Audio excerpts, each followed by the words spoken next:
What's going on, you guys? It is Perry the Entertainer back again for another video, and yes, this is another edition of the hottest show that is sweeping the nation, episode 20 of your favorite 15 minutes on the interwebs. Hashtag spoilers. I am your host, Perry the Entertainer, and tonight we are going to be talking about SmackDown spoilers. Now, if you guys see it in the corner here, it is December the 9th, 2014. This is a Tuesday, Tuesday night that I'm recording this. So, what I have been trying to do is I'm trying to make these a couple hours in advance so that they don't come out on Wednesday when everybody's got them up, so that you guys aren't barraged, you guys get what I mean. Barraged is what I was probably trying to say, by other spoiler shows that are coming up in your sub box or something, so you get to see this one right front and center, right in front of your face. So let's take a look at some spoilers. Make sure you follow me on Twitter at the PT Show. We live chat during Raw, SmackDown, and live pay-per-view events and all sorts of stuff like that.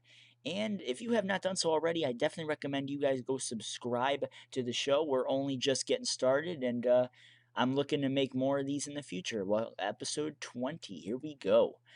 Spoilers for this week, WWE Smackdown. Thank you to Mikey for the following WWE Smackdown spoilers from tonight's tapings in Columbus, Georgia.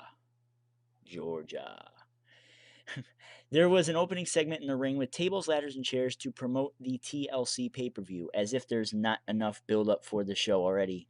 No, really, there isn't. I'm really not looking forward to this. Hell, I didn't even know it was this Sunday until Monday night, so I wasn't. I mean, there's not a whole lot really to look forward to. I mean, you got really John Cena and Seth Rollins. It's pretty much an overhyped episode of Monday Night Raw on Sunday. Is pretty much what I'm looking at. Besides maybe the epic clash between Dean Ambrose and Bray Wyatt in the TLC match, I'm not really looking forward to a whole lot that's going on the show. Eric Rowan versus the Big Show in a stairs match. Maybe Luke Harper and Dolph Ziggler for the IC title's gonna do wonders for both guys and for the IC title. Jack Swagger versus Rusev, I'm not looking forward to. Nikki and AJ for the Divas title, again, I'm not looking forward to. It seems like Dean and Bray Wyatt are the only real match on the card that I'm really looking forward to. And I definitely want to hear what you guys think about that. What match are you guys looking forward to? Are you looking forward to the John Cena Seth Rollins match? Or do you guys completely agree with me in saying that it's pretty much an overhyped episode of Monday Night Raw? The Usos defeated Tyson Kidd and Cesaro. A vignette for the Ascension aired after Kidd and Cesaro made their entrance. Damien Mizdow and The Miz were on commentary. Miz got up at one point to flirt with Naomi.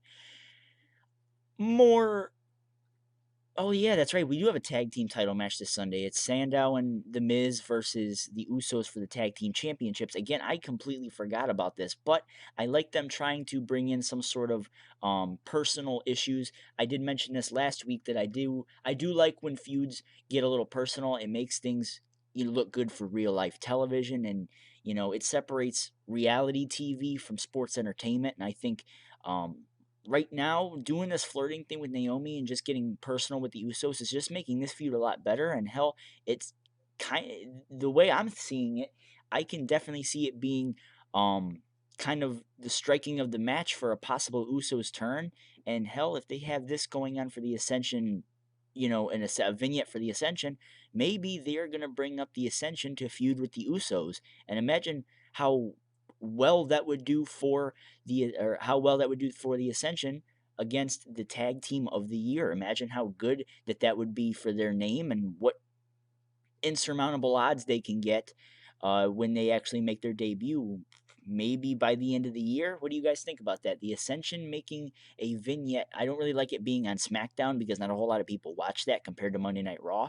But hey, I mean, like I said, it's something to do, and hey, maybe this is the reason the Usos lose. Maybe, I mean, I really don't like them kind of interpreting or kind of combining two, maybe completely different feuds. But this is again saying, this is also assuming that the Usos are going to be the first feud for the Ascension on the main roster. So, with Miz and Mizdow doing this thing with Naomi now, I think the transition between an Usos Mizdow's feud to an Usos Ascension feud this quick without really getting a proper, punchline out of the storyline here, I think you would just miss out, if you get what I mean. I think that just finish this up, and then that's when you bring the Ascension up. But hey, tag team division's looking good at the end of the day. I think it's looking pretty nice for the foreseeable future. I mean, Tyson Kidd and Cesaro, I doubted them, but hey, maybe they do have some sort of potential to bring to the main roster. Nikki Bella defeated Alicia Fox, probably in some sort of filler match. Uh, are you guys looking forward to AJ and Nikki at all? I'm not. I don't know if you guys are. I'm personally, the feud died for me at Hell in a Cell because I knew that this was going to happen after the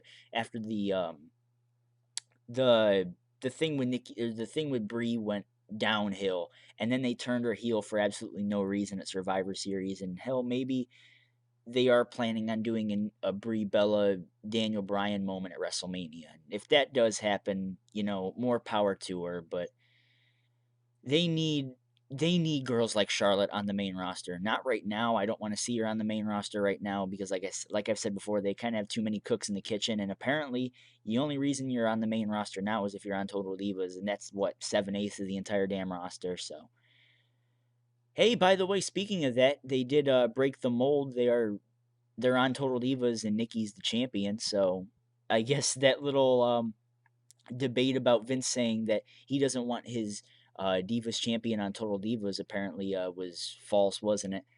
Um, Sorry about that. I had a pop can pop there. Jack Swagger defeated Titus O'Neil with the Patriot Lock. Titus appeared to be not hurt, after the match, but could have been just selling the submission. So more build up, I guess, trying to make Jack Swagger look legitimate. You kind of really can't do that because you built him up. He was supposed to be a member of Team Cena at Survivor Series, and then he got hurt. Or kayfabe, he got hurt. According to the storyline, he got hurt. And then at the pay per view, he fights Cesaro in the pre-show. So I guess they're trying to build him back up in the ranks. And again, it's just filler feuds for Rusev, and then I can see Rusev losing his first match at WrestleMania 31, probably to Ryback if they don't go through with Triple H and Sting at WrestleMania 31 and have Triple H and Ryback, which is, I think that could work out to be a pretty damn good match. I think that would be nice. And Triple H really hasn't had a bad match all year. I mean, Daniel Bryan, the match at WrestleMania 29 with Brock Lesnar, that was a good match. There've been tons of matches that Triple H has been a part of, and he hasn't let down. And how old is the man? Like 42, 43, something like that. He's getting up there in age, and he's putting on classics. I mean, not 5-star caliber, but he's putting on damn good shows. But back on the U.S. title hunt. See, that's how important the U.S. title is right now. I just got into a praising Triple H moment right there. Um, are you guys excited for Swagger and Rusev, or is this just going to be, like I said, another filler feud for Rusev, so that it's just more build up to the eventual Rusev loss, whether that come at WrestleMania or whether that come somewhere down the road to John Cena, like we've all been predicting. Big E defeated Goldust. Apparently, like I said on my Raw review, the New Day is looking like they're on Vince's hit list now. I guess Vince has kind of sold himself. I guess he's not as sold on the New Day as he wanted to be, and he kind of is not a big fan of them right now. And I get it because besides just kind of the stereotypical racial preacher thing going on, they really don't have a whole lot to them. I mean, granted, when they're in the ring together, that's where they shine, but on the microphone, and like I've said numerous times on this channel, they really just don't make a presence for themselves, and I hope that that's something that they can kind of build upon as they kind of establish themselves in the main roster. But they are limited. They are a trio. They are a faction, quote unquote. And there's not a whole lot of them in WWE right now. The Shield's gone. The Wyatts are gone. There's not a whole lot that you can do. It's like kind of being in handcuffs here. There's not a whole lot you can do with the New Day.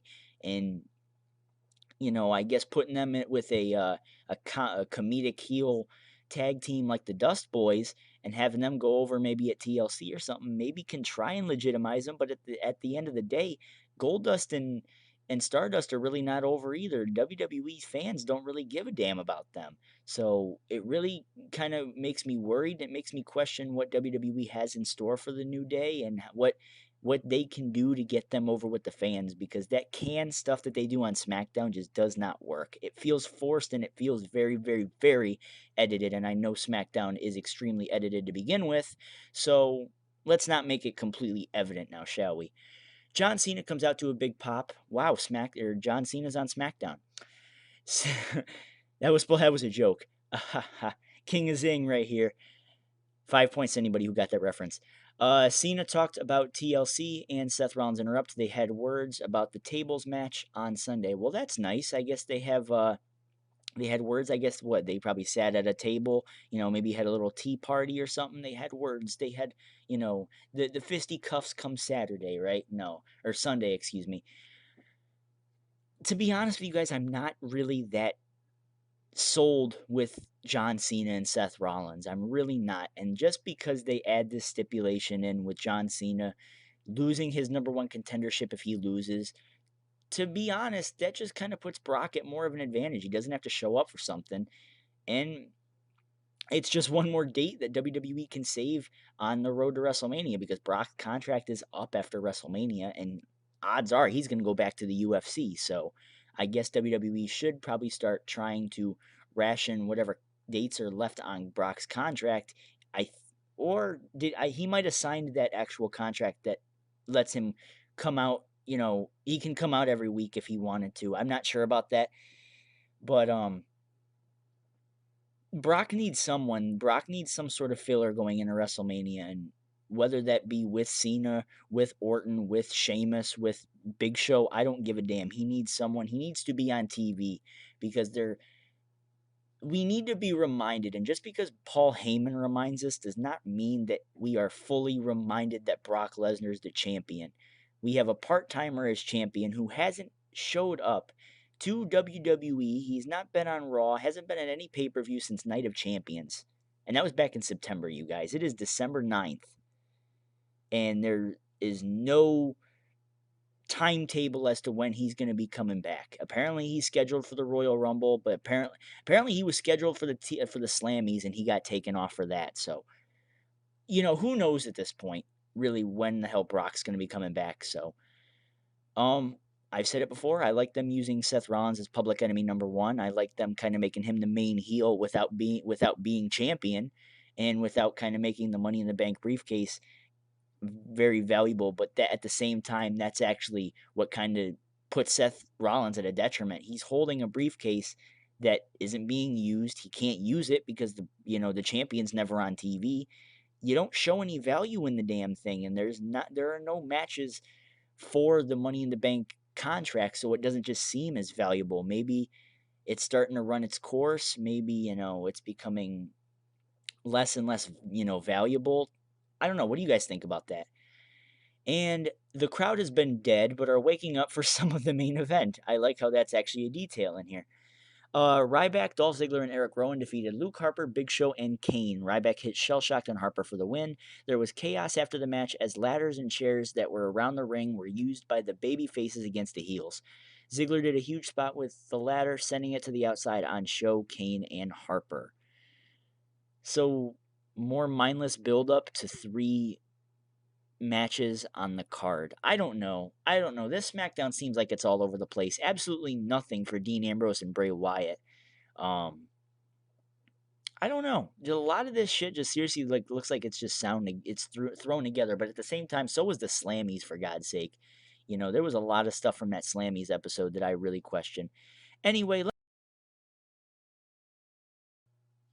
sorry about that. For some reason, my Snagit thing decided to just cut off right there. I didn't really mean for that to happen, but I only have a couple more seconds that I really wanted to say. Anyway, there's going to be a bonus episode of Hashtag Spoilers coming up pretty soon. When that's going to be, I don't know, but expect it to be on this channel pretty soon, because Tribute to the Troops season, I don't really normally talk about Tribute to the Troops, but the spoilers are up, and hey, this is Hashtag Spoilers. This is the hit new web show that is sweeping the nation, and we might as well go ahead and go over it with you guys. So let me know what you guys think about that. Would you guys like to see that on this channel? And I think that's about it for me. I am out. Perry the Entertainer signing out. Peace. I hope you guys enjoyed.